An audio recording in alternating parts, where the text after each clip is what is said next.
The podcast you are about to listen to contains at least one of the following: strong language, disturbing topics, abusive opinions, generally things that aren't appropriate for little kids or overly sensitive people.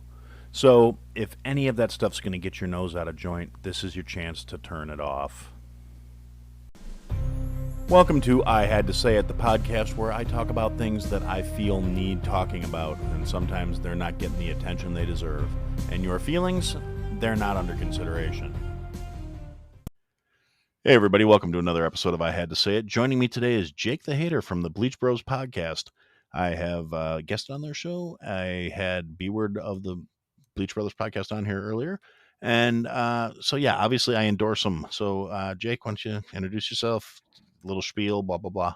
I am Jake the Hater, Jake the Tailgater, just Jake, depending on who knows me, who likes me, who hates me, who wants to talk to me, and who wants to tell me to fuck off. I am one half of the Bleach Bros.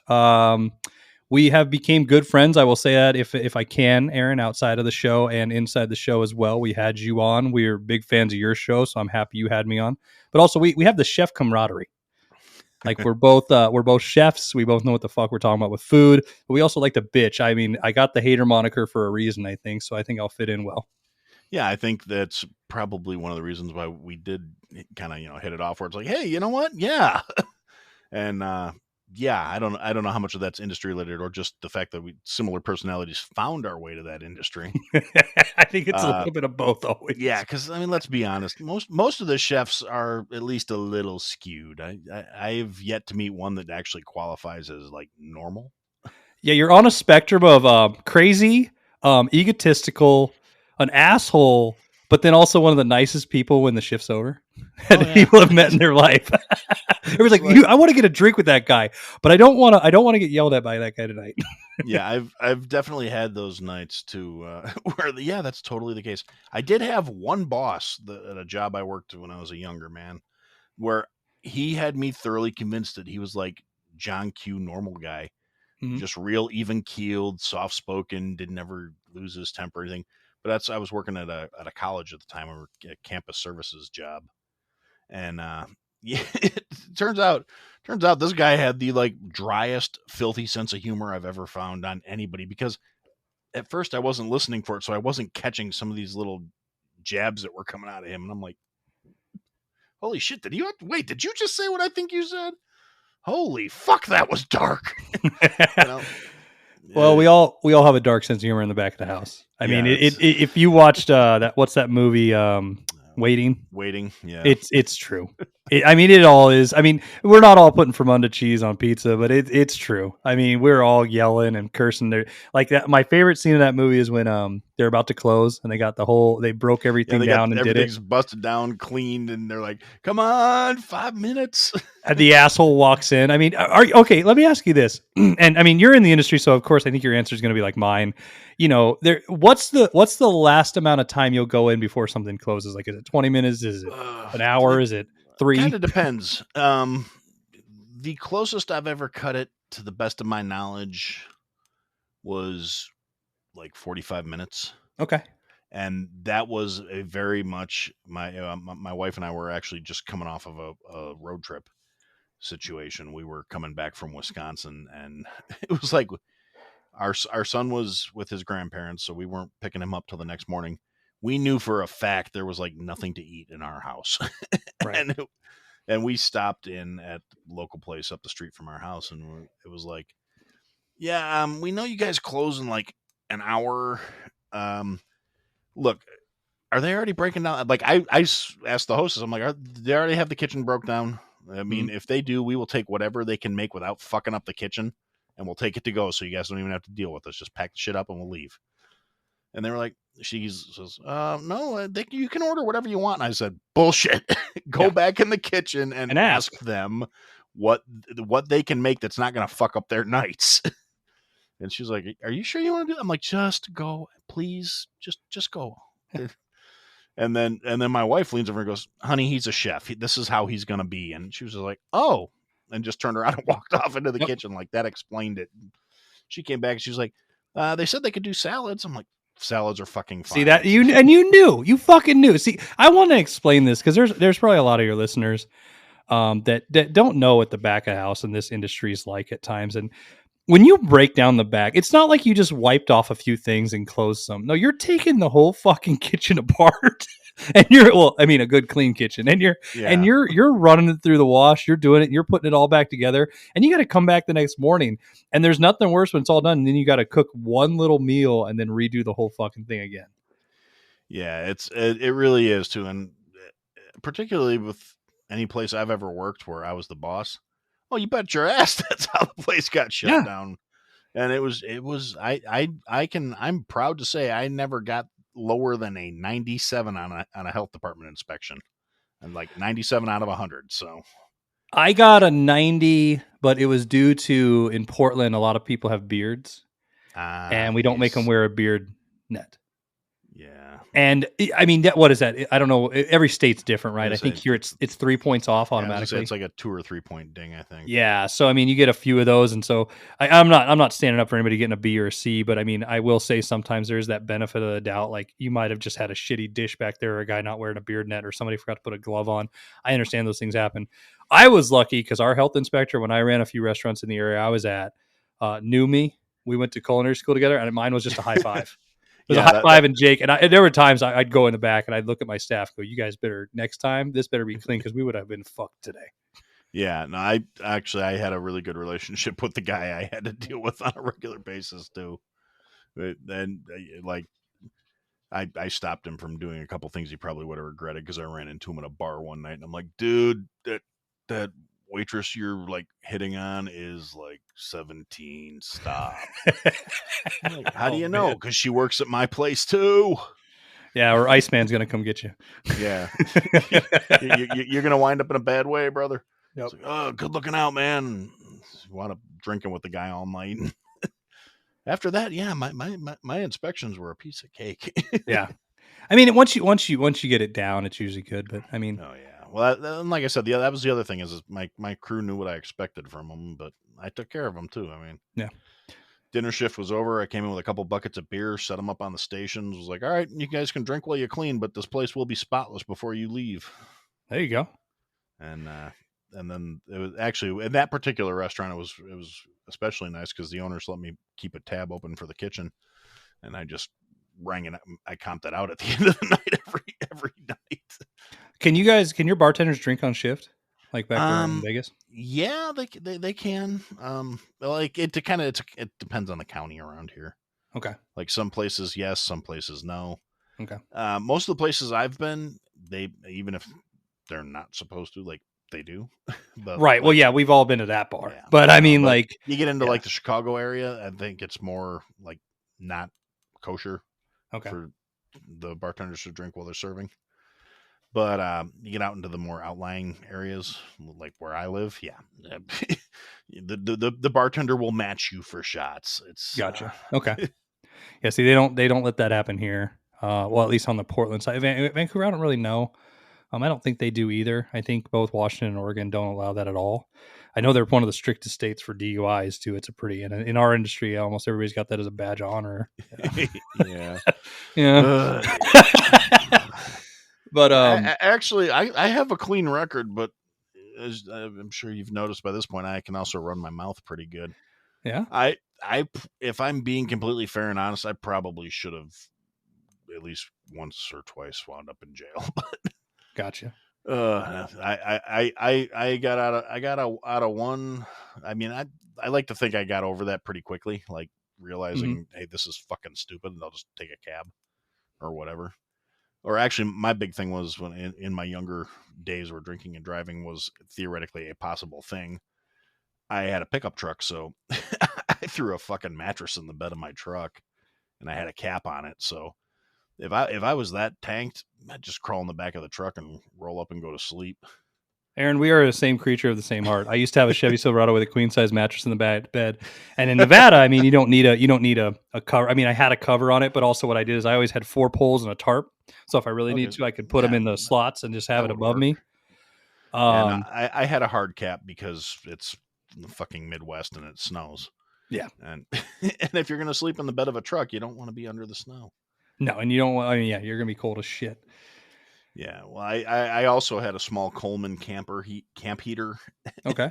that was like, and I used to smoke back then too. So I would I'd set the heater up and be like lighting my cigarettes off the heater Mm. before I went to sleep, and then like flicking them out the window of the side of the cab.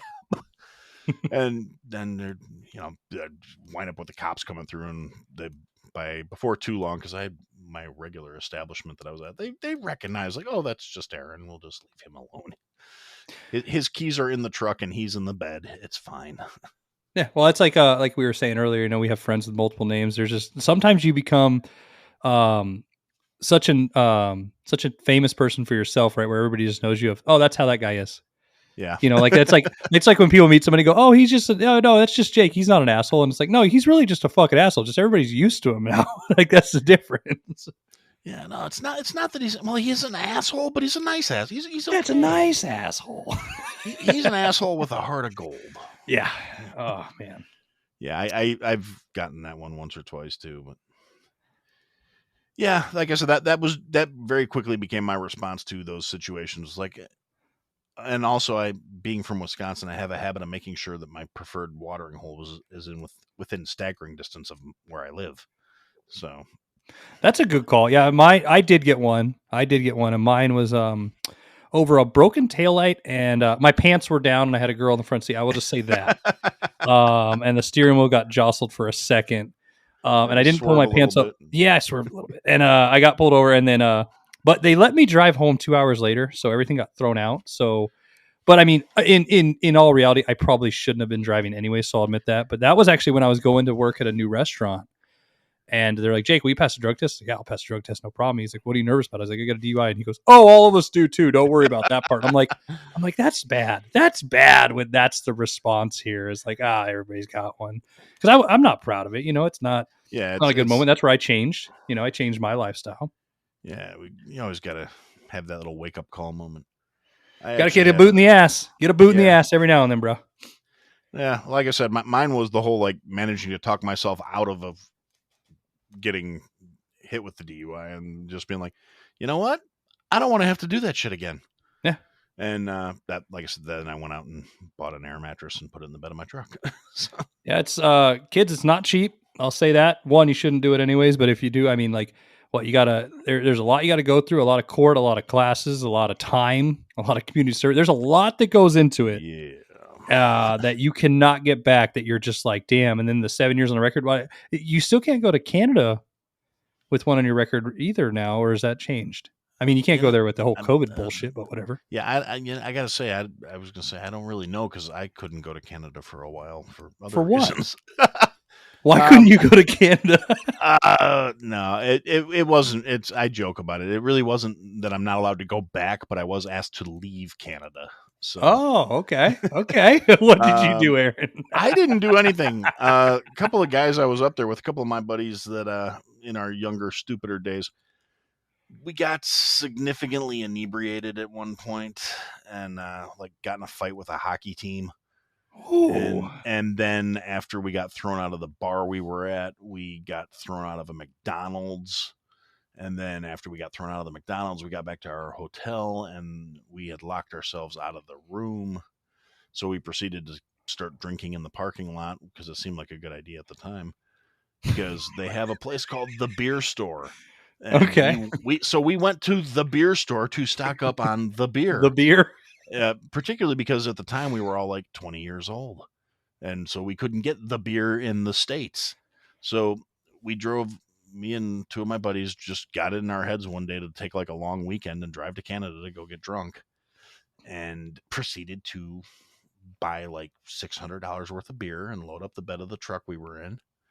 And then we got drunk. We pre-gamed. We went to a bar, got in a fight, got thrown out of the bar, went to McDonald's on our way back to the hotel, got thrown out of McDonald's because my friend has a big goddamn mouth and a problem with a leaf on the Golden Arches, which is apparently blasphemy in his mind. So he started causing a scene about that. So we were asked to leave the McDonald's before the cops got called. And so we picked him up and walked out of the McDonald's. And then we got back to the parking lot and realized we couldn't get into our hotel room and there was nobody at the desk. So we're like, oh, well, fuck this. I'm going to go get another beer. And we got pretty wasted in the parking lot of the hotel, waiting for the desk clerk to come back so we could get a key to our room. And then somebody else in the hotel apparently called the cops because we were making a fairly raucous amount of noise. And I was trying to diffuse the situation because I've always been good with dealing with the authority figures. Very suave, very smooth. Not to toot my own horn, but I am gifted in bullshit. So I'm like, look, guys, we're just here on vacation. We're trying to have a good time. We got locked out of our room. We can't find the hotel clerk. If anything, this is on the hotel guy because he's not at his fucking desk. He's not manning his post. I don't know if he had to take a shit. I don't know where he is. Blah blah blah blah blah. And we look over, and there's my buddy standing at the back of the cop car with his dick in his hand. And I'm just like, we're going to jail, aren't we? And the cop who I basically had almost had convinced to just leave us alone and just, I'll shut everybody up. We'll get them back in the room. No disturbing the peace, no tickets, no ticky, no washy. I don't want to spend the weekend in a Canadian jail. I'm pretty and I don't want to come out smelling like syrup.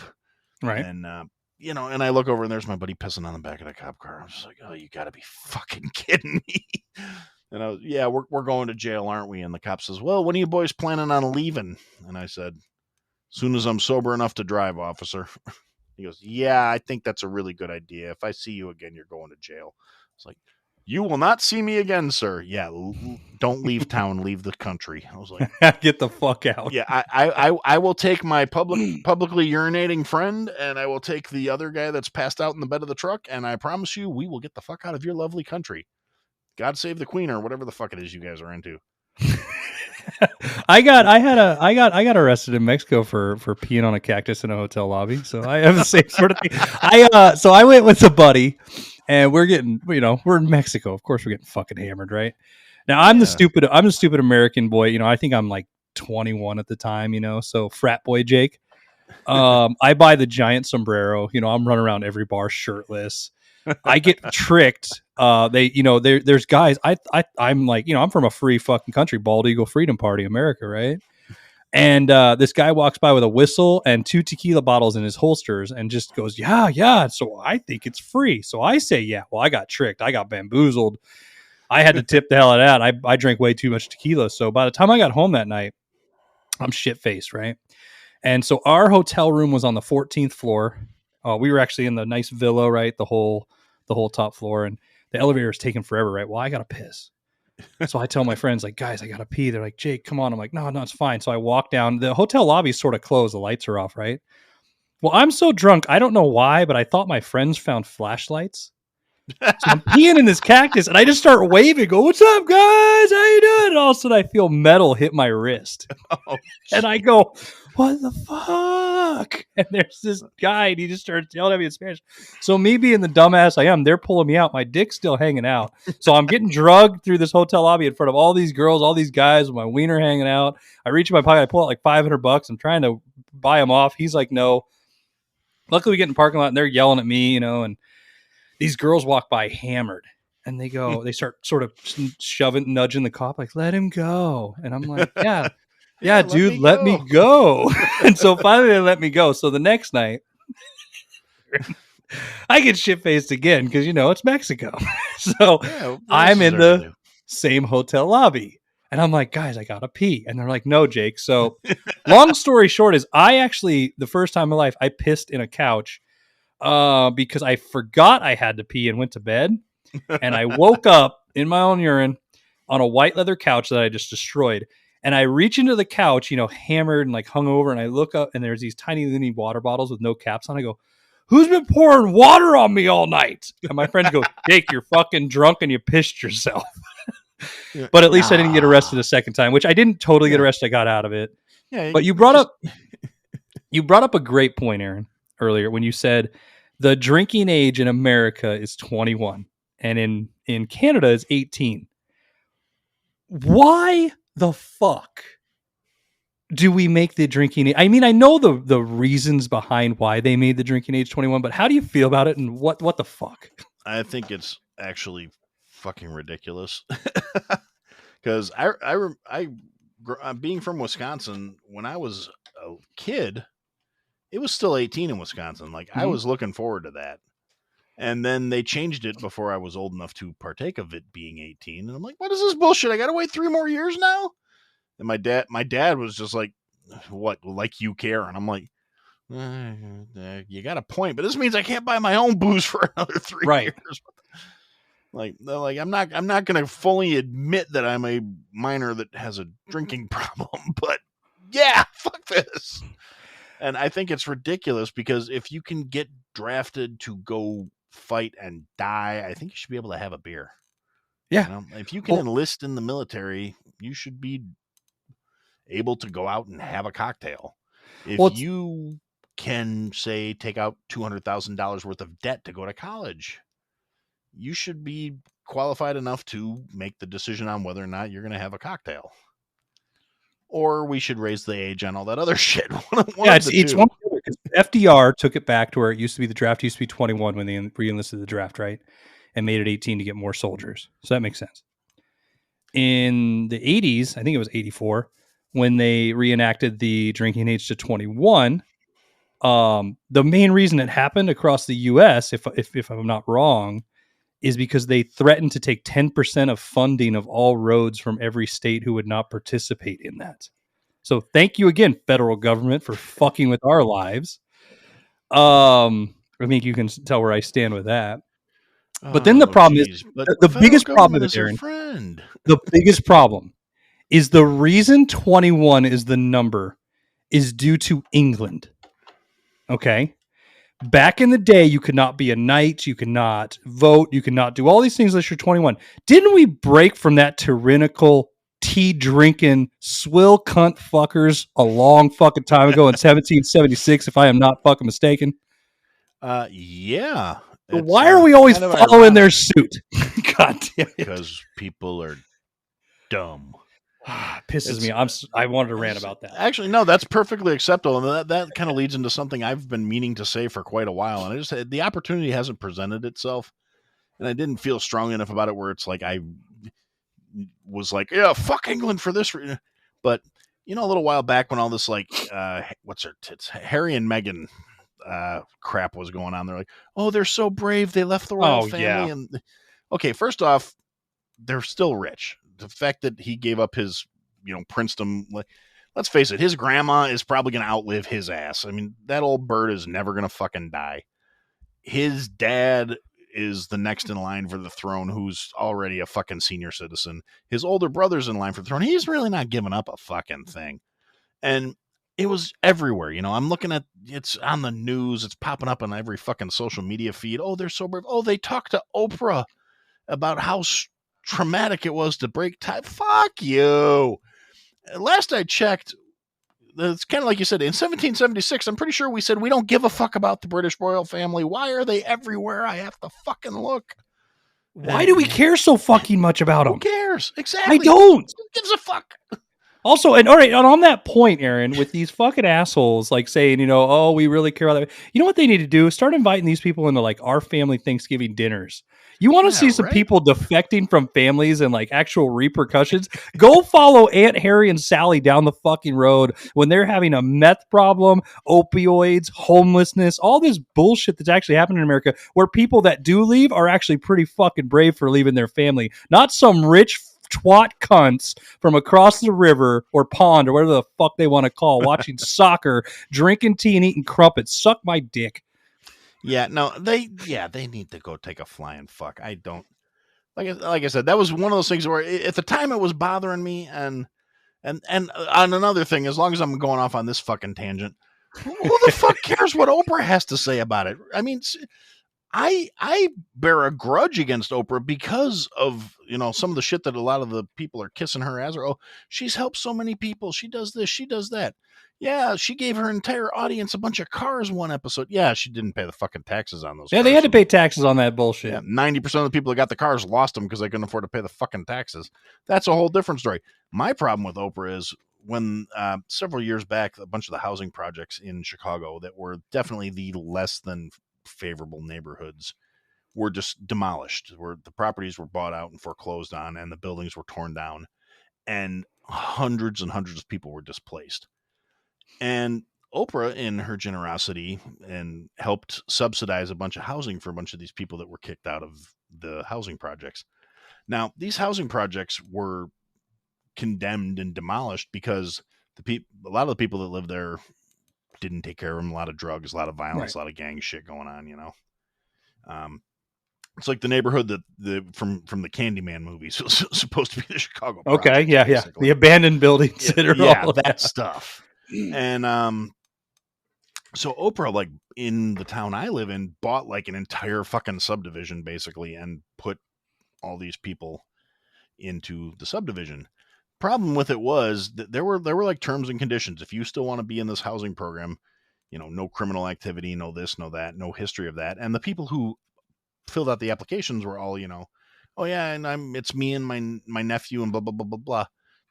And all of a sudden we get all these like this massive influx of like all the gang members and all this other shit that were, and not like the real hardcore ones. The real hardcore ones stayed in Chicago, but like the little like we had this massive influx of like little shithead teenagers that thought they were hard because, oh well, I'm from the city. Oh yeah. And meanwhile, I'm like, you don't understand where you came to, son. That I'm from the city shit don't fly around here. You're dealing with a bunch of fucking farmers. They have fields. They don't care. You're not hard. But like on the other side of that coin, like I'd go to the video store, like back when we still had video rentals, and I'd go to rent a video and be like, hey, yeah, dude, little wannabe gangbanger. Can you please stop harassing the cashier so I can check out and get out of here? Right. I just want to get the fuck out. I just want to get the fuck out of here. She doesn't want to give you her phone number. She's my age. You're 12. Get the fuck out of here. Mm-hmm. And it was just, it's kind of gone more tame now because it's been like a decade at this point. And there's been a lot more successful integration, and the real shitheads have managed to get themselves all locked up and are, it's no longer an issue in that respect. But there's still a couple neighborhoods that were really nice houses that, like, for a while you couldn't call an ambulance because people would be like blocking off the cul-de-sac to stop them from getting out because they wanted whoever was hurt to bleed out. Fucking ridiculous shit. So yeah, fuck you. Thank you very much, Oprah. I agree with you there. I mean, we idolize entertainers and talk show hosts and whatever else, right? To lead our decisions because it's easy for them to virtue signal and say certain things that make them look good in front of it. But if they were actually held accountable with certain decisions that changed the world or hopefully did, we'd be looking at them in a different fucking light. Yeah, definitely. And it's fucking ridiculous. I saw a meme that was floating around the other day, made me laugh when it was the whole Ukrainian conflict started, and it said, so how many celebrities have to sing a Beatles song to fix this? Right. These fucking dolts. I love that it's like they build a soapbox all year just to stand on it once a year to give me a talking to about something that really doesn't fucking matter. Yeah, I mean, it's sort of like what we were talking about earlier. I was talking about something that happened to me in my personal life. We're not thoughts and prayers people. Like, it's like, I'm not going to fucking go out and do that because I'll actually show you with my actions that I care or do something, not just say something online to make it seem like, I'm not going to change my picture with the Ukrainian flag underneath it under my profile because it's doing fucking nothing. Yeah, exactly. It's not about like, hey, look at how pious I am. I support you. Mm-hmm. It's like, if you really want to support them, you know what? They're taking volunteers. They started a Ukrainian Foreign Legion. All you got to do is get your ass on a plane with a passport. And there is so many ways people can support things, whether it's monetary, whether it's just you showing up and doing something in your own fucking neighborhood to make the world a better place. There are way better things than you can be doing than putting a picture on your fucking Facebook and saying, hey, look at me. I really care. And then the next day, you're buying your Starbucks Frappuccino, blah, blah, blah, driving your shitty car, ruining everybody's day, spending $500 on jeans, not giving a fuck about the world. Yeah, exactly. It's all a lot of hypocritical horse shit is the best way I can think of putting it, and trying to say it in a tone that makes it sound classy. It's hypocritical horse shit. Hold your pinky up, Aaron. Oh. Yes. For the people that aren't watching this. Oh wait, nobody's watching it. I don't record video. Right. Fuck y'all. No. I'm kidding. I love you guys. Please come back.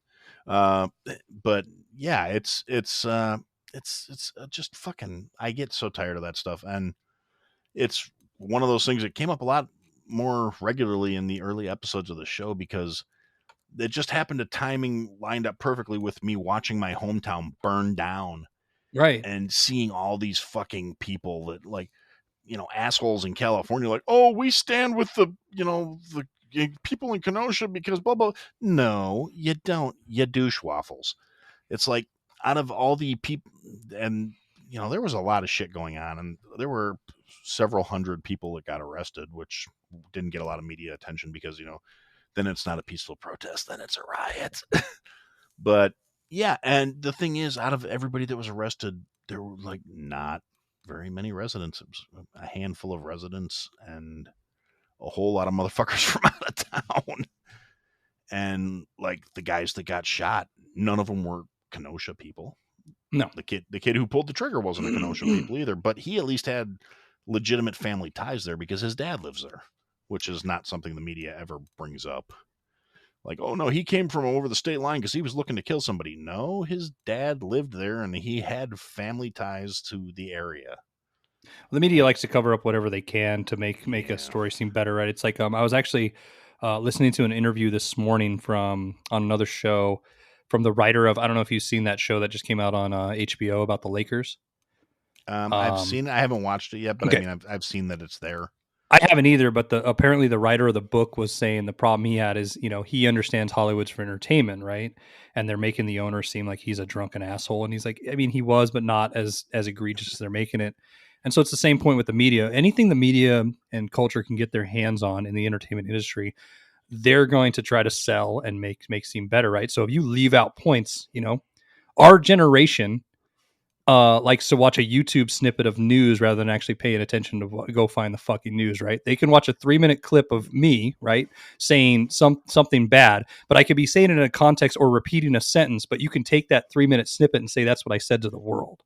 And that's one problem that I'm having with anything. I mean, like, you're making a good point when your city burned down. The problem is I'm watching the city I live crumble around me due to all the policies putting into place and everything. I mean, you can shoot heroin legally on the streets. You can shit on the streets. They're just passing a new law to make it easier for anybody to access public lands. And just like you're saying, people go into another town that have nothing to do with. My problem is in Portland, Oregon, whenever a problem happens, Aaron, like, they'll protest for another city that has nothing to do with our city. Yeah, I don't get that either. I don't understand it. They protested one time for something happening in Hawaii, and I just looked at them and go, we're not Hawaii. I understand they're part of the union and they're part of the United States. I get that. But what is you walking down the street yelling in Portland doing for them? Yeah, it makes them feel nothing. Useful because they've got nothing going on in their own lives. That's one of my standing theories at this point. I'm pretty sure I might have mentioned it at some point, but I think it's a lot of this bullshit we have to deal with is because people don't have anything of value of their own. So they have to, grab onto these other things like big acting globally horse shit because they don't do anything to fix the problems locally. They want to change the world, but they don't want to change themselves.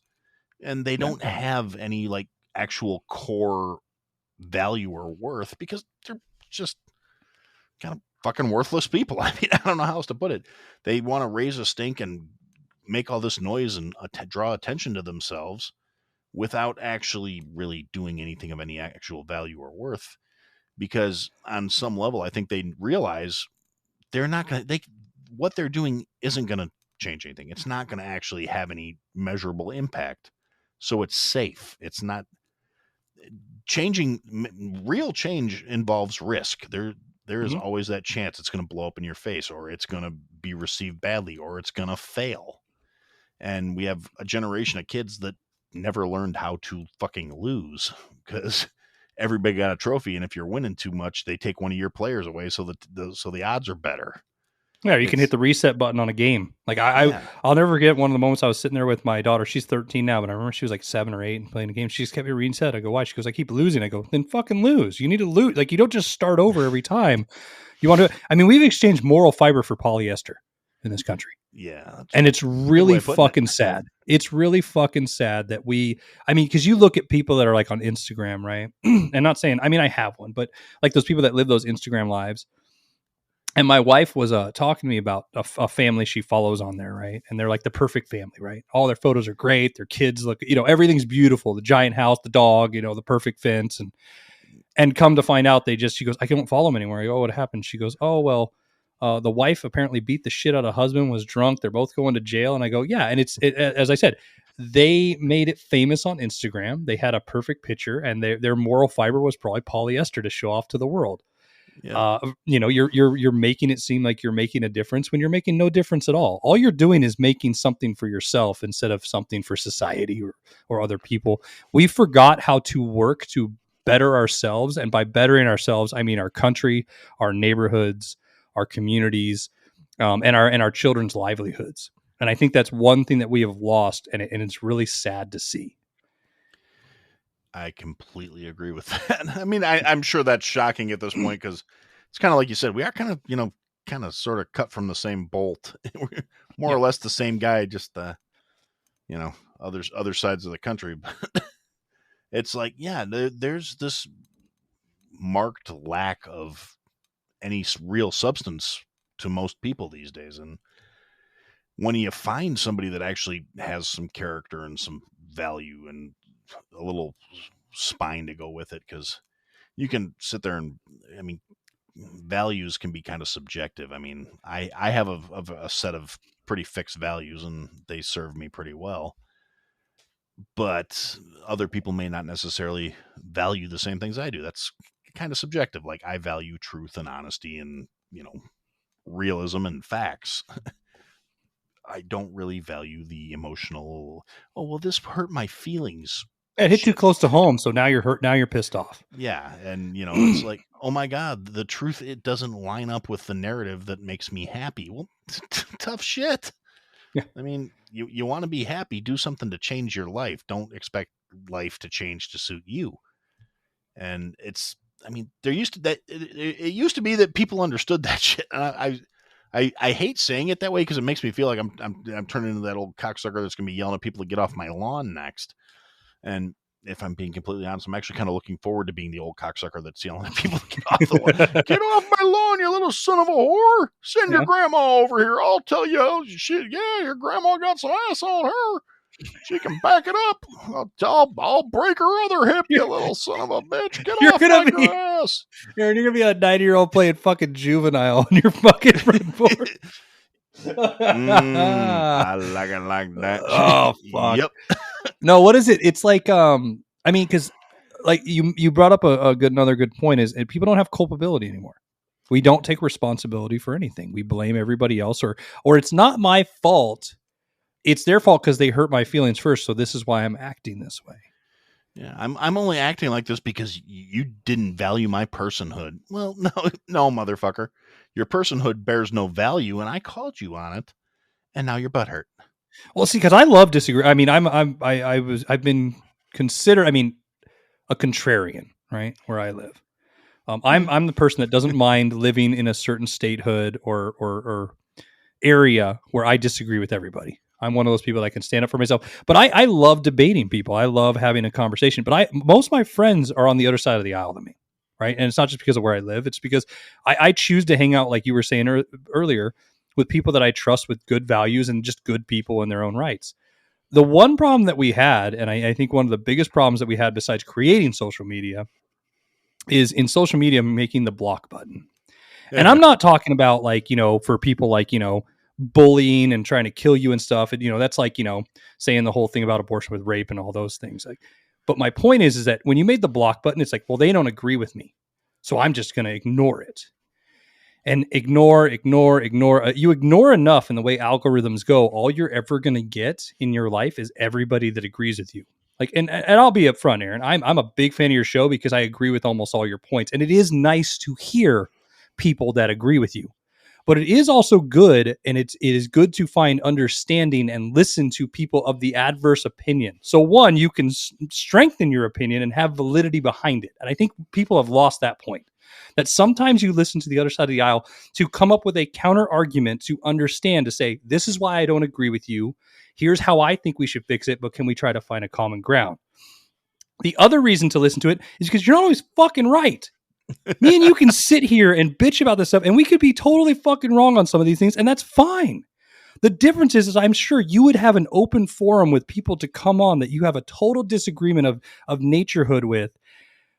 But I feel that sometimes other people don't agree with that adverse reaction. Yeah. Sorry, that was a lot. I'm just, yeah, no, that's about right. And I personally, I do make a point of talking to people that I don't necessarily agree with, because that's when I was a young man and I was going through, the stages of growing up. One of the things that my youth and education may not have necessarily been super standard. Like I was in a bunch of extracurriculars type stuff, and just I didn't exactly stay the course my family kind of had planned for me. But okay. In my developmental years, I was put through the paces where I would have made a hell of a lawyer if I wouldn't have fucked off and did my own thing.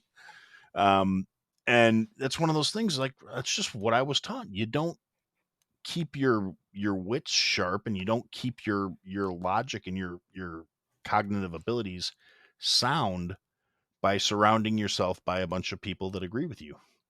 If you can have respectful discourse and debate, and you have to treat your brain like a muscle, and to do that you have to exercise it, and you have to flex it, and you have to work it. And if you're just surrounding yourself by people that agree with you and things that go right in line with what you already think, there's no work there. There's no effort. It's like swimming with the current in a river. You're going to get where you're going faster, because it's all just going that one direction. You're not building up any real strength. And when you actually have an adverse situation, you don't have the facilities to deal with it. You don't have the mental strength and the mental acumen to think critically and to work through conflict, and somebody that's a little better prepared than you. Right. And failure is a great thing to learn. I mean, we've talked about that multiple times in our shows, raising children. Me in sports, or just anybody. You need to learn how to fail at some point in your life, to see what your fortitude is to get back up and go through it. Yeah, and that's one thing it's not exactly a sports metaphor, but like when my kid started getting into playing video games and stuff, I beat his ass in those games until he got better, where he started kicking my ass, and I, didn't. I mean, I cut him a little slack. You want to be a good dad and make sure you're still having fun, but at the same time, yeah, no, you got to learn to lose, kid, because then you want to get better and you want to beat the old man. You need that drive, and you have to learn that it's not the end of the world when you don't fucking win. That's just, and that was a valuable life lesson that, like I said, it's at one point eventually want to bite me in the ass, because now he kicks my ass in every game we play. But and I definitely instilled my nature in him of, like, I hate to lose. I hate it. Yeah. Competitive things can be a good thing at times, right? But I think the last point is we were talking about is understanding, right? Like, so for example, in our industry, right, I'm getting really tired of, like, just listening to people, whether I'm out at a restaurant or whatever, I can't believe they're out of this, or the price went to this or that. There's not an understanding of, one, in America, and this could be worldwide, but one, where food actually comes from and what goes into it. Yeah. And it really bothers me. Oh, I've heard some doozies myself. Yeah, there's actually, I'll have to, next time I go out to eat, there's a place my wife and I go every couple of weeks They have the greatest sign up out of anywhere I've been in a while. Okay. And it's this sign, and it says, I can't remember verbatim. That's what, next time I see it, I'll have to go take a picture of it. I was actually thinking that the last time I was there, but I didn't want to like make a big deal of taking a picture of this fucking sign. But it basically said, our staff is doing the best we can with what's available to us. Sometimes things are going to be out. Sometimes we don't have a product. Sometimes it's going to take a little longer because we're one of the few places that's open right now. If you have a problem with this, you need to understand that that basically the problem is you. Our staff is doing the best we can with what's available. Ask yourself this: would you want to put up with you for 5%? Exactly. If you have a problem with that, you're more than welcome to leave. I was like, that's great. That should be in every restaurant in the country right now. It should, because I mean, one, a lot of people in the food industry also didn't go back to work. Just as we were saying, we have. I mean, I'm happy with the job I have. I'm sure you're happy with the job you have. In the sense that people got sick of being treated like shit by people that, if they were in the same situation, would be treated by like shit from other people, and they wouldn't know how to fucking deal with it. So it's that understanding of how are you acting. What is going into this, and why is all this caused, right? And if you break down those three things, you should just go to rule number one and be like, how am I acting right now? Like, why am I acting like a fucking child because KFC is out of chicken? There's a chicken shortage across America. That's why chicken is very expensive. The shortage doesn't just mean that there's no fucking chickens. Nobody's saying that. What they're saying is they don't have enough workers to pump out enough to get a truck across the country to put it in a small box for the restaurant to be able to afford it, to make a marginal 1% at the end of the fucking day. So much true. It's just sad. It's just sad. Well, I last weekend was actually at that restaurant, and I overheard this lady going, I don't know why they're having all these supply problems. It's not like the farms went away. No, but the fucking employees did. The employees did, or when this first hit, I remember there was that flood in Texas that killed a ton of cattle. The other thing is, food does not last forever. People need to learn that just because you put it in a fucking freezer doesn't mean it all that does is it slowly ages. It just slowly ages it. Instead of fish lasting a week, it might last 3 months, depending on what you have, right? It also depends on how you freeze it. It depends on how you prepare it. There's a lot of factors that go into it. So when that woman says the farms didn't go away, okay, but who wants to own a fucking farm? You don't subsidize them. You don't take care of them. You subsidize corn, which makes no fucking difference besides feeding cattle and making oil. But I mean, yeah, Americans eat it. But I mean, out of all the crops that we subsidize, there's the main reason for that is basic economic needs to feed the machine, not to feed the people. Yeah, and let's face it, nutritionally, corn ain't exactly, it's not a superfood. I mean, it's a lot of fucking empty starch, basically. Yeah. I mean, that's why it's still whole in your shit. Yeah.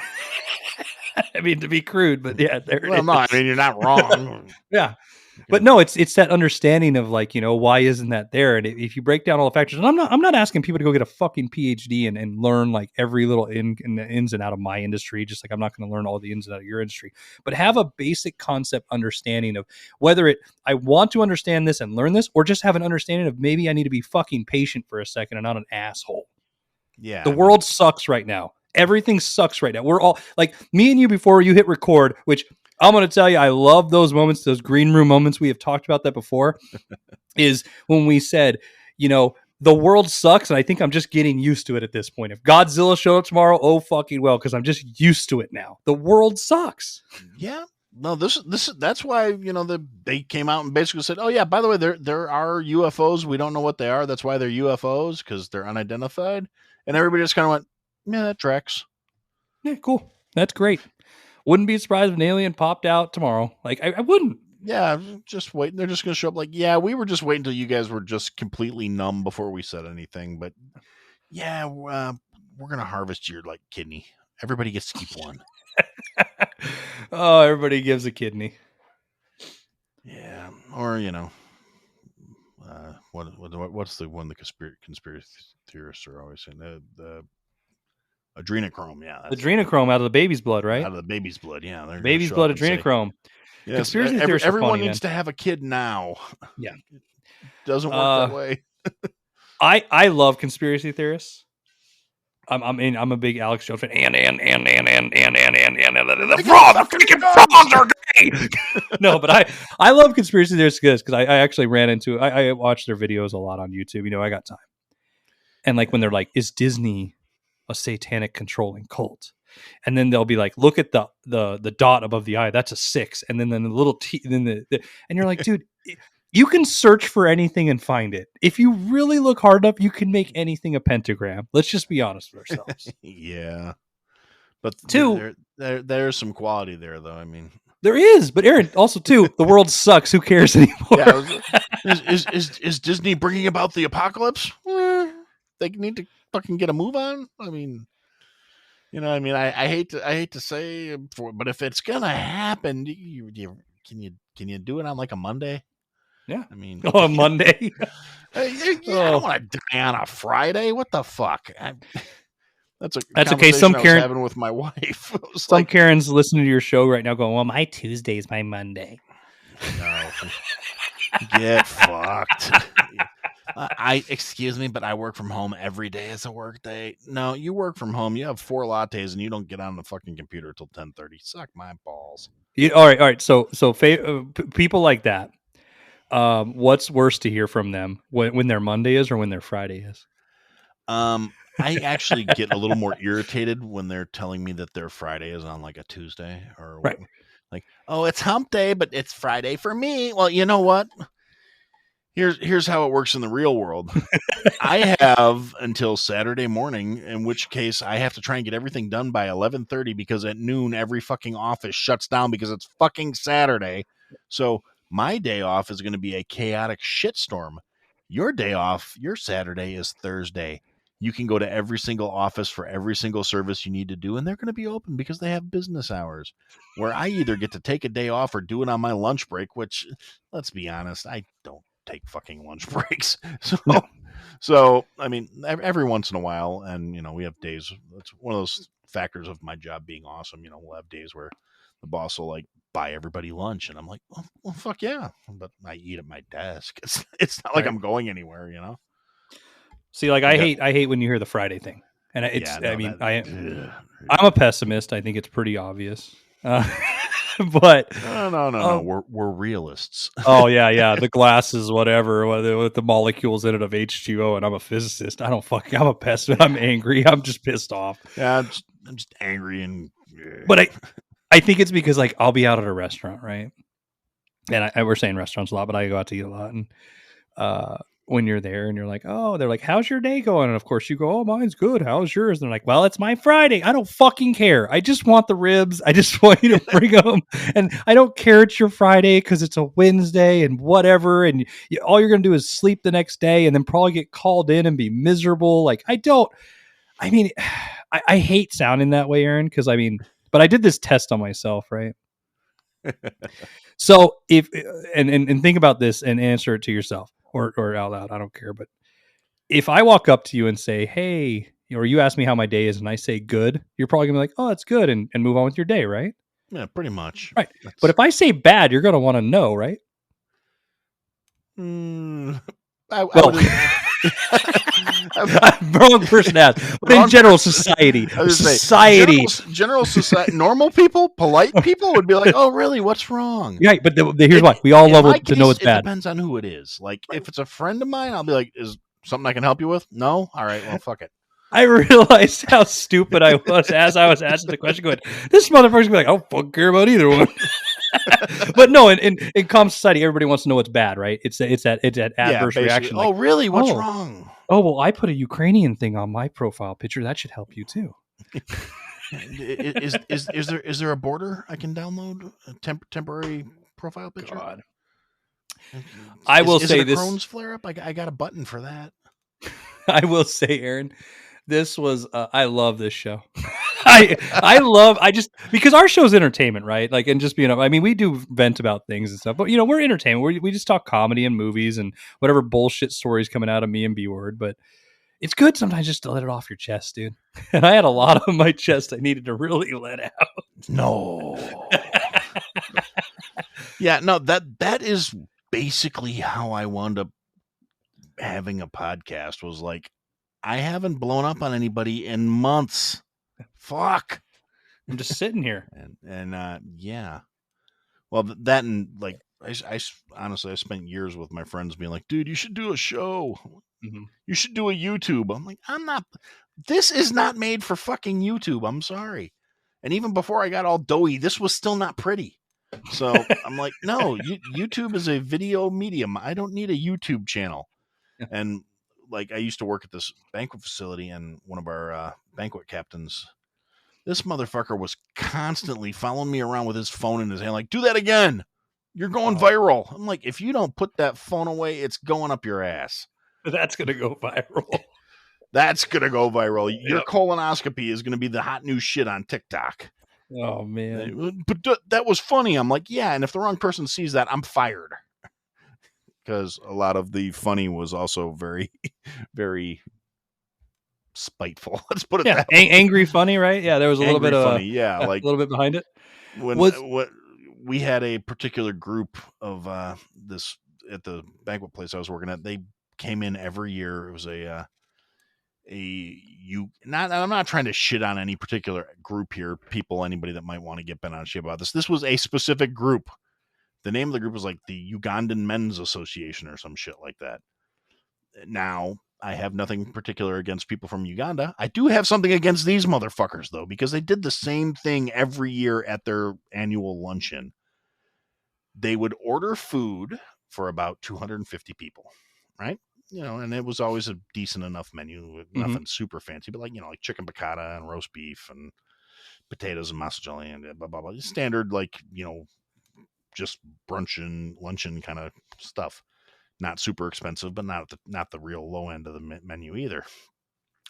So they would order food for about 250 people. We would set the ballroom for 250 people. They would be, as soon as people started showing up, they'd start asking for extra chairs and extra this and extra that. And then, without fail, every year, we had a lot more people arrive than we thought we were going to. Can we cut the chicken pieces in half and change the portion sizes on the...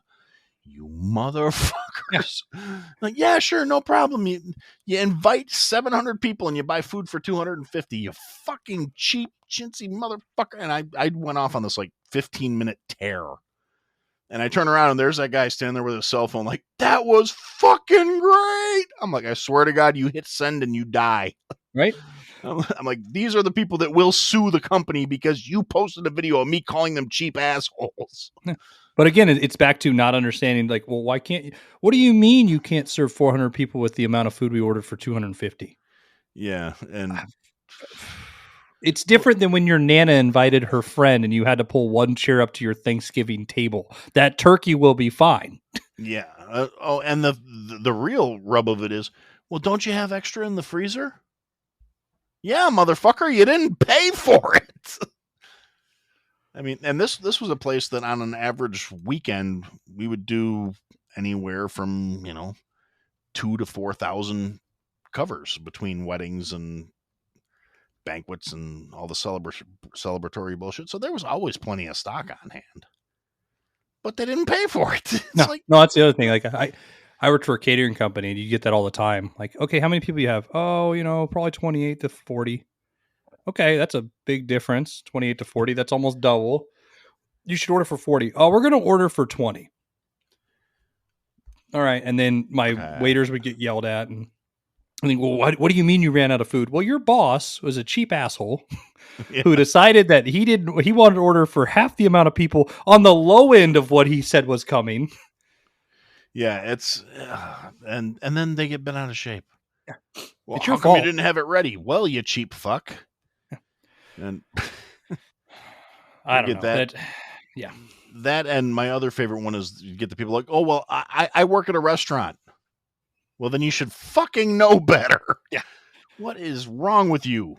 Yeah, the difference is if you rewind this episode and you go back to the 7-minute mark when Aaron was explaining, I walk into a restaurant and it's 45 minutes before closing. My wife goes, he's a chef. What can they make us? Oh, only salads. Perfect. We'll order salads. You're not the guy going, why the fuck? I work at a restaurant. How dare you? Get the fuck out of here. Fucking mouth breathing fucks. I've had it. Another fun catering story, real quick. Same banquet hall. Okay. The guy who was the executive there was a buddy of mine, and occasionally we would get um, different like ethnic places that wanted to use the facility but didn't want us to cook. It's a couple different groups. There was like an Indian uh, caterer, the outside caterer that we used, and there was a like a Bangladeshi, and there was a couple other different with caterers that were approved to come in and use the facility to accommodate people who didn't want a bunch of, you know, well, basically me and a bunch of Mexican guys making their food. Okay. And so they, you know, oh no, we want authentic. We bring our own caterers. Okay, well, here's a list of approved caterers you can go through. They're Okay. authorized to work on our property. And the guy who was the executive when we had those nights basically scheduled me. They're like, well, why is Aaron there? Well, Aaron's there for 3 reasons. He's going to help them with anything they need help with finding their stuff. He's going to make sure they don't help themselves to our shit because he doesn't have a problem yelling at the guest caterers. And he's going to deal with anything that goes unexpectedly. And, you know, like you get the general manager who was just like, okay, that makes sense. Yeah. And, but we'd have like the catering managers like, what kind of thing could possibly go wrong where you'd need to have Aaron in there? And then we'd have like, you know, some drunken, like the drunken uncle of the bride would come back and start cussing out the catering staff. And in one particular instance, the one I'm thinking of was a extremely lavish Indian wedding. They had Indian, like authentic Indian food catered, which made me happy as hell because I was in the back just like pig in slop because they were just feeding the hell out of me. Right. And I love that stuff. So it was a curry and fresh naan, and they brought in a naan oven, which was fucking awesome. so I'm back there just as happy as can be, but it's all women on this from this catering company. Okay. And the drunken uncle comes back and starts basically cussing them all out, like, you know, I want to talk to the man in charge, and da da da da. I was like, okay, it's a female owned and run catering company. The only man in the kitchen was me, and he's like, I own a restaurant. This is unacceptable. Da, da, da, da. I'm like, sir, if you do not leave this kitchen, I'm going to have to physically remove you from the property. Yeah.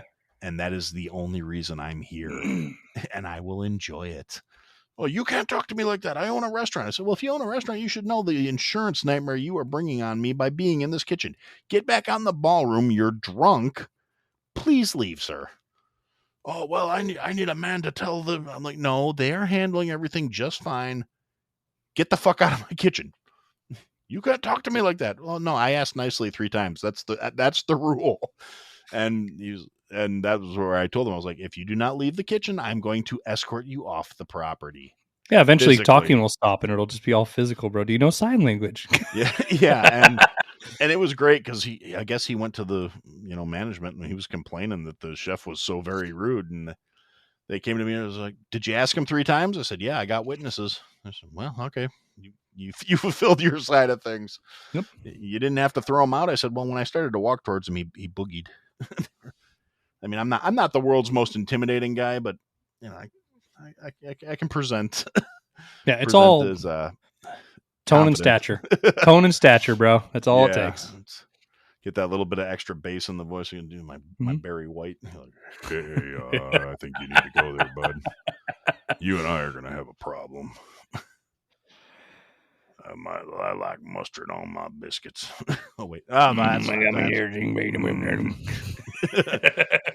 think I'm gonna have to kill you now. Mm-hmm. But yeah, the good old days. Gotta miss him, man. Gotta miss him. Yeah, there's so many stories where it's just like I'll say something like that and like you can hear that and just go, yeah, I can see that happen. Whereas, you know, I'll talk to like, you know, somebody that's got no reference and they're going, that doesn't really happen.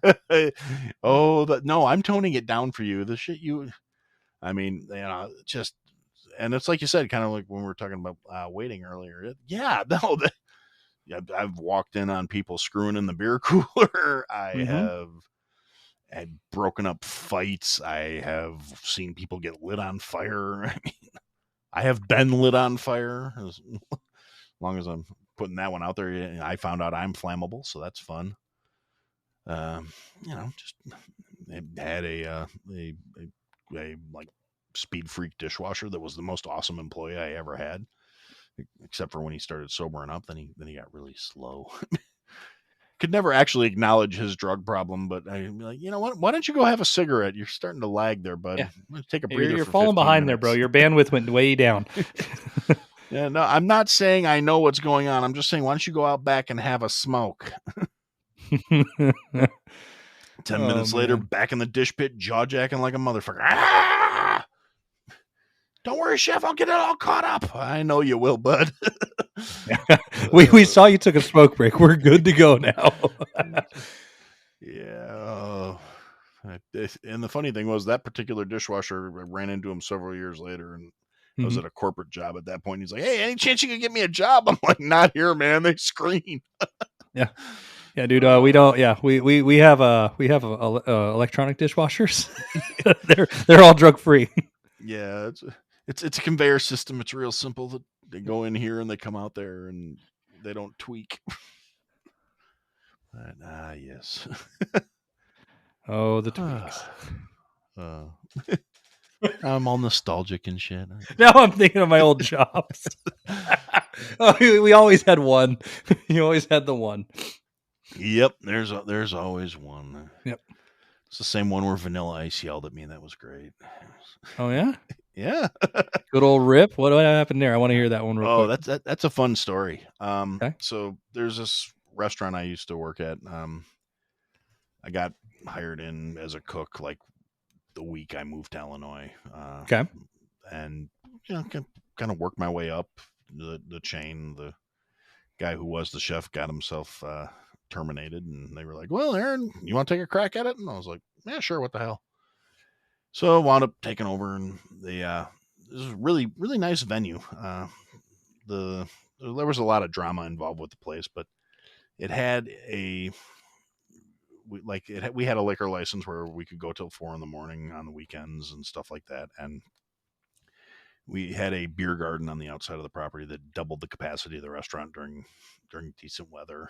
And like Thanksgiving, Christmas, we would put a tent up out over the entire beer garden and just to expand the capacity of the restaurant.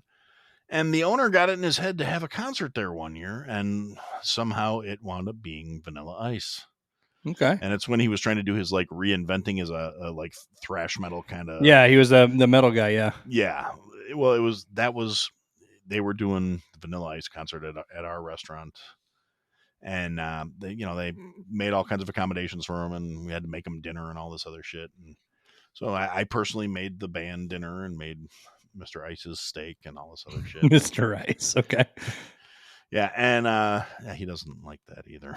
No, I was gonna say I don't think he liked that one. He doesn't like being called Mr. Ice. Well, I had a cook at the time who, really nice guy, kind of a giant man child, as it were.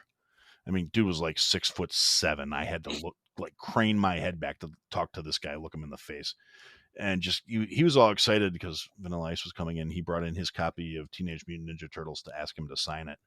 Yeah. And he kind of like shit on my cook, like get the fuck out of here with that crap. And I was like, dude, there's no reason to be a fucking dick about it. You're getting paid to be here. You could at least act halfway. And I was just like, oh, whatever, you cock. And actually, it was an interesting night because it was my kid brother's 21st birthday. Okay. The same night, so I bought him a ticket to the concert, and I bought tickets for like 5 of his friends. So I spent like $400 fucking on tickets for people to come to this fucking concert and see Vanilla Ice. And I got them. They were all like, VIP'd into the thing, and they got like all access because they were my guests. But I still had to pay for them. Right? Yeah, you still had to front the money. Yeah. And so I covered the cost, and like a couple of my cousins that we were pretty close with came down, and it was a good time. But I wind up hanging out with the fucking the drummer from his band, who was just awesome fucking dude. We started out bullshitting about tattoos because he had some cool ink, and then we started talking. He's like, "Hey, you ever eat here, man? We have these fucking steaks, and I don't know what they put on them, but I was like, oh yeah, I made them." Yeah, I'm the guy that did that. I'm the guy that did that. Yeah. Oh man, There was something in there. I don't know what it was.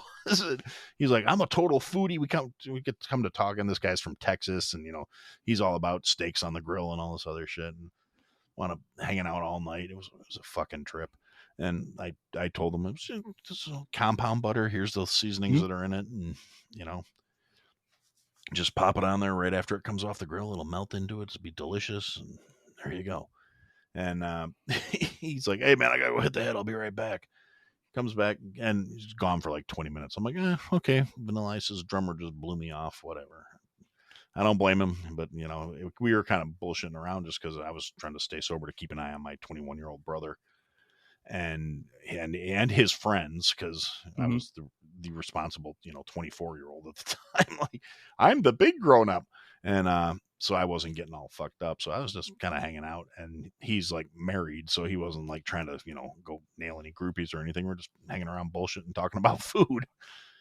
And he comes back like 15, 20 minutes later. I'm like, well, was there a line or something? There's a private bathroom in the back you could use.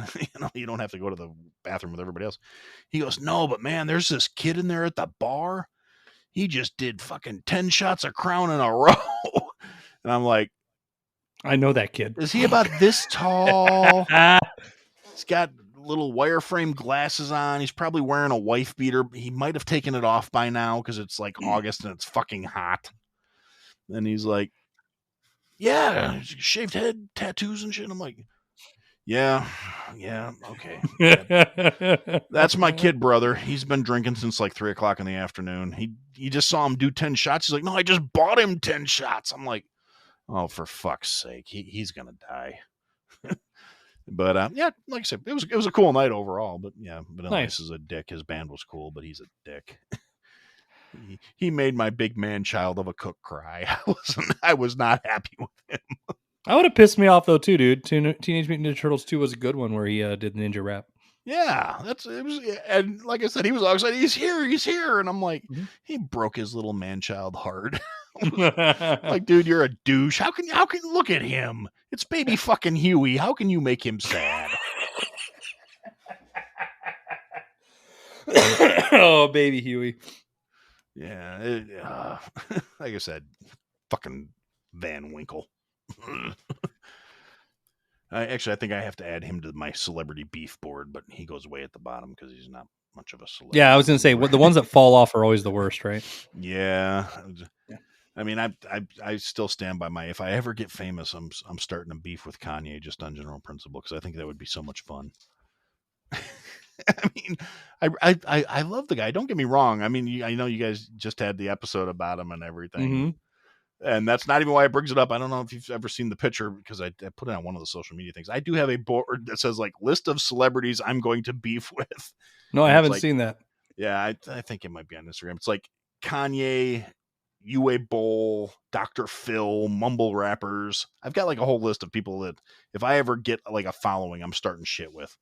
Nice. And Kanye is at the top of the list, partly because of something I said like 15 fucking years ago when I was hanging out with a couple of my buddies one night.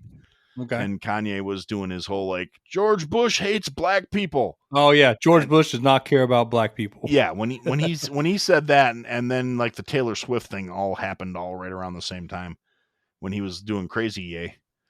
And Crazy. Yeah, and I was just like, shit like that just makes the whole Midwest look bad. Yeah, because he's been out here repping Chicago all hard, and now all of a sudden he's all fucking nuts.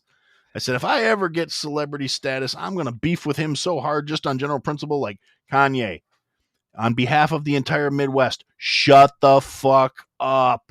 Stick to making beats. He's good at it though. Because did you watch that documentary? I have not. I've been slacking on my basically anything I've been taking in. I've been reading a lot the last couple of weeks. I have a lot of things that I've got some little side hustle things I've been working on, and I need to educate myself to make them function. So gotcha. So because me and B-Word, we just went through all that. We did the whole Kanye episode, our last episode, and just went through his music. But I mean, that documentary was really good. It was really well done. I mean, seeing his mental health was a little crazy, but I do understand why you'd want to be with him, especially because you're coming from there. It's sort of like when you have somebody representing your area and you're just like, can you just please for 20 seconds, just stop. Well, and then again, actually the same bunch of like hanging out on the front porch friends of mine that we were talking about the Kanye thing. And then when he started dating Kim Kardashian, and we were just like, no, because I am a firm believer that the Kardashians are just made to destroy every man that comes into their lives. Yeah. And, so we didn't, I mean, as much as I want to, start some shit with him, like I said, mostly because I think it would be fun. And, I don't want to like have him where he's, really hating me or anything, but like a little back and forth could be great. I think that would be fantastic. So I didn't want to see him like destroyed by, the curse of the Kardashian snatch that's just going to, fuck his entire life up. And, well, now we see that things are going a little, I don't know. We'll see how that plays out, but like I said, I don't want to see the guy ruined. I just want to talk some shit and get a rise out of him. I'm like Jimmy Kimmel or something, Right. Like, I don't know who this bald fat motherfucker thinks he is talking about me like that, but fuck him back. And I'll be like, I did it. I won. Because I don't have to win the actual beef. I just got to get him to acknowledge me. And for me, that's an accomplishment. Then I won. Yeah. Sometimes just any publicity out there, especially from the you'd blow up pretty big.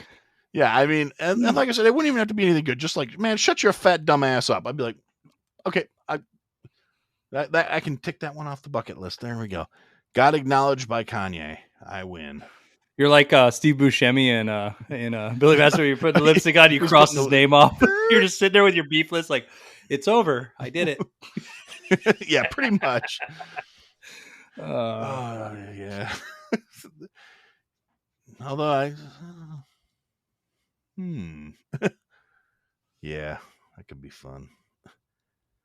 Oh, excuse me. Sorry about that. No problem, bro. Sorry, I'm kind of derailed my own train of thought with talking shit to Kanye now. Like, yeah, someday I'm gonna get famous, and that little son of a whore, he'll acknowledge me. Yeah, you're gonna be the 80-year-old dude, like the guy yelling at the kids on your. One day I yelled at Kanye, and you kids, if you know what's good for you, shut the fuck up. I had 3 guys from The Rock over here telling me to watch myself. God damn it. Yep. Yeah, it could be fun. That'd be awesome. Yeah, and that, again, with my luck, that'd be one of those things. Like, it would be like a total like low key. If it doesn't happen on some big scale, it doesn't count. Like, I can't get a DM from him just like, dude, watch your mouth, because nobody's gonna believe that shit. I'm like, no. Aaron, you sent that screen capture to yourself. That's no, I swear to God, he texted me. And but yeah, it's excuse me, I can't do that old man voice too much. It hurts. Yeah, it's like when you start everybody wants to sound like Corey Taylor, and then you realize you need a lot of water. Yeah. I don't think I could do a Corey too good. I mean, maybe Stone Sour, but I'm not pulling any Slipknot stuff. That's yeah. Ooh. A lot of tea and honey. Yeah. Or you're having whiskey and cigarettes. Depends. I mean, whiskey and cigarettes or tea and honey, depending on how deep you want to go. Yeah, I mean, you're either all in or you're going to try and recover. It's kind of like I used to, when I was a younger man, and a couple of my buddies and I started a band, and we were doing a couple Motorhead songs, and it's like, well, none of us sound like Lemmy because we haven't been drinking whiskey and smoking Marlboro Reds for the last 30 fucking years. That's from the growth on his face, dude. Well, yeah, I saw Motorhead a couple of times back in the day, and I think that thing actually did a song at one point. And like, hello. Yeah, it's like God, I remember the first time I saw that. I don't know what music video it is, but it's the one where the garage is opening. I'm not a big Motorhead fan. And there's like lights behind him. Distinctive. I was like in like 6th grade, and it's like I'm watching it. I just remember that part, and then I saw it. I was like, "Holy shit! What is on his face?" Yeah, and my dad was like, "That's just always been there." It's Lemmy. It's That's part of Lemmy. That's Lemmy and Lemmy Jr. Pretty much. Yeah, I like I said, I saw him a couple times, like way back in the day. Hell of a show for what it's worth, you know. Okay. Sitting up there, got a like Jack and Coke up on top of the amp next to him while he's playing. I saw him on one tour. It was Motorhead and Anthrax, and I can't think of who the opening act was. And I was one of those. It was like literally like right after I moved to Illinois, and I one of my best friends called me up, and he's like, "Hey, dude, what are you doing tonight?" And I'm like, "Working." What? Yeah. He's like, "I won tickets to the Motorhead concert off of the radio. You coming to Milwaukee?" And I was like, "You know what? Let me go talk to my boss." And I went to my boss. I'm like, "Dude, I just got invited to go see Motorhead and Anthrax in Milwaukee for free." And he was like, Go. "Well, go." And I was like, "Fuck Go. yeah." Free concert. And we got up there, and it was funny as shit because I met him. He had like 4 tickets, and I meet up with the other 3 guys that are already, because they stayed in Wisconsin, so they were there already. And we're sitting there, and we were like, yeah, we're going all in. You know, it's Anthrax and Motorhead. We're going to get all white trashed out. And we're like hanging out in the parking lot, drinking PBRs before the fucking show. And we're bullshitting around. One of my buddies goes, yeah, you know, I was getting ready to get all white trashed out to come to the concert, and I realized I was already wearing my white trash clothes. I'm like, yeah, it was fucking awesome. There were mullets all over the place, and Mullets, cut off flannel, cut off jean shorts, jorts, right? In that thing. oh yeah, and it And was chain wallets. yeah, and this was in like 2000. Okay. It was yeah, literally it was. I think that was the year 2000, and it was just. So it was not like, you know, a lot of fashion forward folks at that particular venue, but it was a hell of a show though. It was I mean, super high energy, great time. It was, I mean, not my favorite concert by any stretch of the imagination, but like I said, it was a good show. I enjoyed. It's the also shit out of free, it. right? Like, yeah, Oh, I remember one of and my. it was definitely free, so that offset the like $7 beers once we got inside the fucking venue. I was like, yeah, I got invited to go to Walk a Flock of Flame for free. That was a rough one to go to, but see, like you have a board of people you want to beef with. My board is going to be people that I've beefed with, and they're not going to know until I'm big. Like the time I told Linkin Park they sucked to their face in Tucson, but didn't know it was Linkin Park. Yeah, that was a good story, actually. Yeah, like so we're sitting at a Denny's and we're all with all these bands and stuff, and I was sort of like working side on the industry, you know, and we're eating, and they come in and they sit down next to us, and we're all talking music and everything, and you know, Chester looks over at us and he goes, "Hey, have you heard of this band Linkin Park?" And my buddy, "No, but I bet they fucking suck." So then me, "Yeah, that band sounds like they suck," and we go off, and then you know, a few months later they blow up with Hybrid Theory and go on there. But or like another one, there was a basketball player here in Portland. So my Jake the Hater moniker goes pretty far. When I do work with you know, ESPN or Fox Sports up here, I got asked to, or one of my buddies, he's the voice of the Blazers. He comes on our show a bit, Travis Demers. He put up on his Twitter, like, what athletes would you punch in the face? And me, I don't back down. I wrote like Shooter McGavin, all these fake people, and then I hate Evan Turner, right? The basketball player. So I tagged Evan Turner, and he's the only person I tagged. So of course he gets in a beef with me online. And I didn't know how big it actually blew up until the next day. Everybody's like, "Hey Jake, you're on NBA TV," and it's on Reddit, and it's like there's this still to this day, and there's this Reddit like thread, like thousands of people deep talking, like defending me, defending him, like people going, because for a while I was known as Twitter hating troll guy, calls out Evan Turner. The thing was, Evan Turner called me out, and all I did was go back to him. And you know, most people are like, "Oh, I didn't mean it," or whatever, or they ignore or block, as we were talking earlier. No, him and I went at it for like 4 hours, just back and forth, like, fuck you, this and that. And it got to the point where we actually tried to book a real fight for charity in the Moda Center, and the Blazers wouldn't allow it. And I was going to make a mockery of it, dude. I was going to show up, like I was going to go buy a garden hoe from Ace Hardware and strap a sign on it that says Evan Turner's mom, because I called him the balloon eater on because it talks like this. I called him the balloon eater on the radio all the time. So I was that guy, and yeah. So to this day, there's still, the hatred is still there.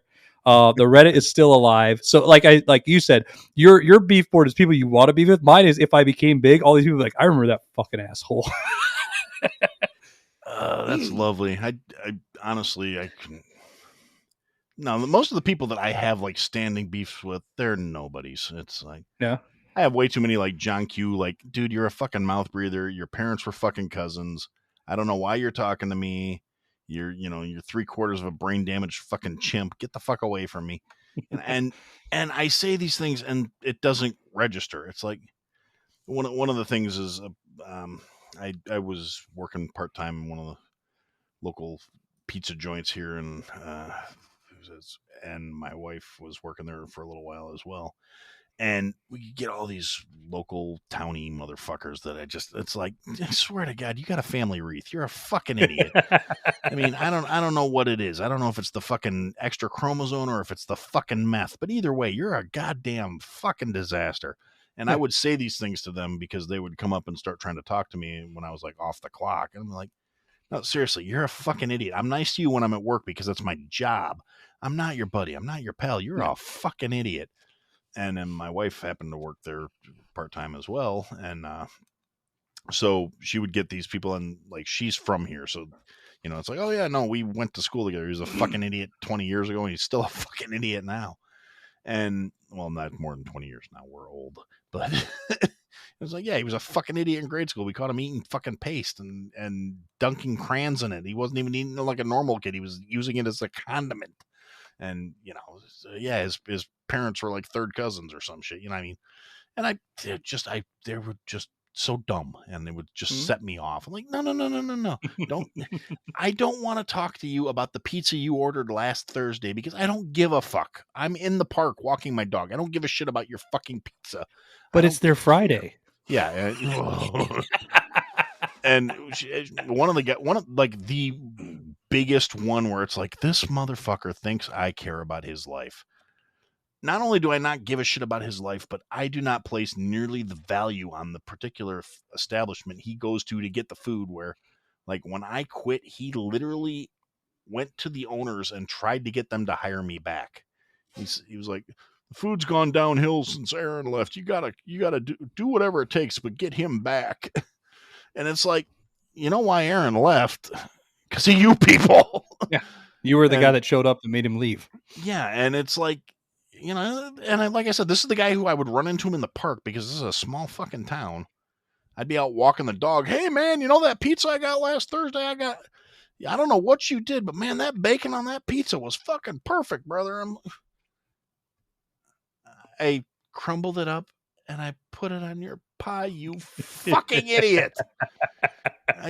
I literally did nothing. I don't know. Call Hormel. Get the fuck away from me. And so he said he was talking to my wife in there because he somehow finally made the connection that we had the same last name because of fucking stupid name tag. But anyway, besides the point, he figures out that's my wife. He starts talking to her about, all this, oh, he's a real funny guy. And she's like, no, he's not. He's an asshole. He hates you. I tried to make him go viral. My colonoscopy is viral. Yeah, more or less. And he's like, oh yeah, you should give him my number. So tell me, you can give me a call. We'll go hang out sometime. And she's like, no, I'm trying to help you. He does not want your number. He hates you. Oh no, those are jokes. No, they're not jokes. He thinks you're a fucking idiot. He asked me if your parents were cousins, and I had to tell him the truth. And then she comes home and tells me about this shit. Like, who was looking for you today? I'm like, who I saw in the park today after I walked the dog? Apparently he came and talked to you after he talked to me. What the fuck? Yeah, crumbly bacon fuck. Yeah, I mean, holy shit, I crumbled this bacon. Fucking miracle. Masterpiece, bro. Oh yeah, it's the most refined form of our art. I crumbled up some fucking pre-cooked bacon. I'm a goddamn master chef. Put me on TV. Fuck yeah. Oh, that's awesome. And you know what really pisses me off is I've sent in audition tapes and I can't get on any of these fucking shows. Aaron, I'll tell you, I think we've talked about this behind the scenes. I get flown out once a year from Food Network, right? Yeah. And they get me to try out, and then I get the hope, like, where it's like, oh, Jake, you made it. And then I go to Burbank, and then I go to the studio, and I record, and I do this and that, and I make it far, and I'm friends with the guys that, like, my buddy has won, I think, 4 of their cookie competitions on Food Network. And the end, they're always like, you're just not interesting enough. And I'm like, sure. And then I see the people that get on there, and I'm like, yeah, I'm not a black chick with giant boobs with drama. I get it now. Yeah, that's I'm just there's when I got my rejection for the second season of Hell's Kitchen. Oh, that one stung. Because I was looking at the people that were on there, and I'm like, okay, I see what the problem is. I'm not going to cry if Gordon yells. I'm going to fix the problem and be competent. I don't belong on this show. That's why you're not on it. No, that's like I almost was on the one with they only did one season of it, and it was Guy's Big Project. Okay, yeah. Where the Grill Dads run it. They're buddies of mine actually from up here in Portland who won. Yeah. And I was gonna be. I interviewed and I made like I think they told me I made like top 20. You had to make top 12, I think. But my idea just wasn't good enough, which I get. The problem is when you make it that far, they make you sign something. We can take your idea, and I've seen my idea taken. not. And here's the thing: sometimes somebody else's. You know, I'm not the most clever person in the world. I'll say like that. Where I'm the only one that has this idea, but sometimes the idea surrounds of who you are. That you're like, it's pretty far fetched to think somebody else is going to come up with that. Like I know one of the guys on that season was soup, spoons, and chili or something. That was his concept. He was just going to go try soups and chilies around the world. Yeah, that was not my idea. I would not do. That's good for him. Yeah. But like I've seen it where I'm like, oh, that was sort of my shtick, and yeah. Yeah. I pitched a couple, but apparently I'm just not TV material. Okay, don't worry about it, man. I'm over you know it. What? Yeah. Yeah. I like I said, I'm not really hung up on it. I like to bitch about it more than anything else. Like, look at these fucking incompetent fucks. Why am I not on this show? Yeah. Oh wait, yeah, that's right. I mean it's and that's like I said, I think it's cool. I'm rooting for you. If anything comes up, or let me know. I'll flood the phone lines and shit or whatever. Oh yeah, dude. I mean, I'm still doing the TV up here, and you know, I do the small local stuff. So I mean, I'm happy with that. I mean, yeah, I would like to make it big one day, but I'm also, as I tell my wife, I'm not the guy living with my parents saying my band's gonna make it. You know, living in the garage. Yeah, exactly. I mean, going out and done life. Right. And you're not sitting there going, you know, yeah, one of these days I'm going to get the demo in the right people's hands, and you're still fucking handing out cassettes. Yeah. So that's not me. I like this show is just, you know, it's more for me. It'll be great if it ever picks up, and I honestly you can yell at Kanye. Yeah, well, I can yell at Kanye, and actually, like I said, that's more just because I said I was going to do it if I ever got famous, and I'm a lot of fucking things, but I'm a man of my word. So, I mean, I may be a lot of things that are less admirable than that, but I keep my word, and I promised if I ever got famous, I was going after him. I may not go real hard, but I'm going to do it.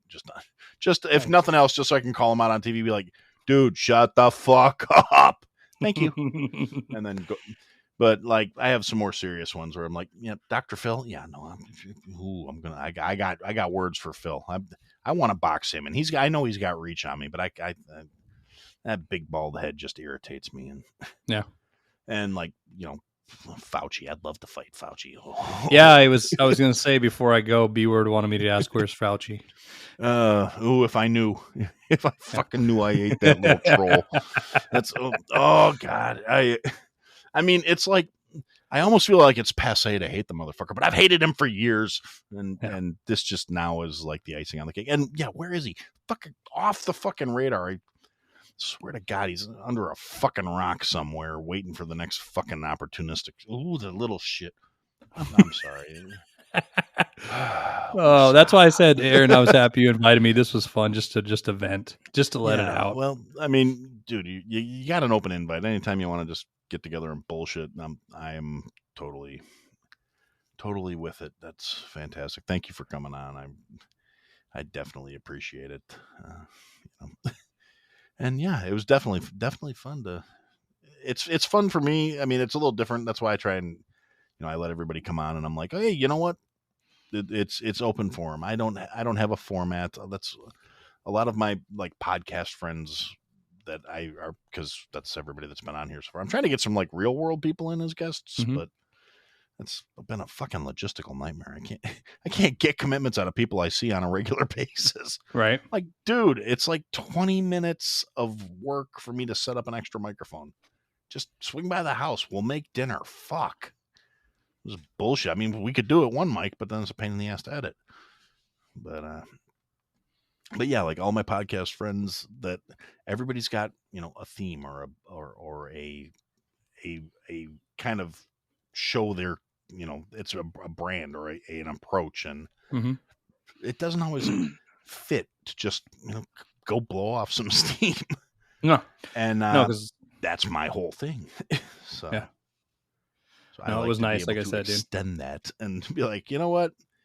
I hate the phrase safe space, but this is a safe space for you to just lose your shit. And Oh, that's awesome. Yeah. So like I said, man, you've got an open invite anytime you want to, get something off your chest, or you said, if you ever just want to bullshit too, I'm always around. Well, I know we've done that in the background too. So just, to go behind the curtain, but no, thank you, dude. I do appreciate it. I will be back. You will be back on our show again too, but this was a lot of fun, bro. Fantastic. You want to plug the socials or anything before we Yeah. go? Bleach Bros Pod on every social platform. New episodes every Sunday with me and B Word. Whatever topic we're doing, whatever guests we're having, post through the week. If you want to, you can always try to join the Salty Hippo Nation. We got a lot of new merch and some new things coming out, so it'll be exciting. Fantastic. All right. So, yeah, thanks again. Like I said, Bleach Bros Podcast, definitely go check it out. And for now, I guess that's what we had to say. Thanks for listening to another episode of I Had to Say It. If you liked what you heard, leave a review, give us a follow, give me some feedback. And if you didn't like what you heard, leave a review, give me a follow, give me some feedback. I'll try and fix it. Check us out on all the social media platforms. At I Had to Say It Podcast is the trigger for all that stuff, for the search term. And if you want, check out the website, www.ihadtosayitpodcast.com. There's links to people that have been involved with the program, things I've talked about. There are some links available for some merch that we're working on, and there are ways to contact us there as well. And thanks for listening, and I look forward to talking to you again soon.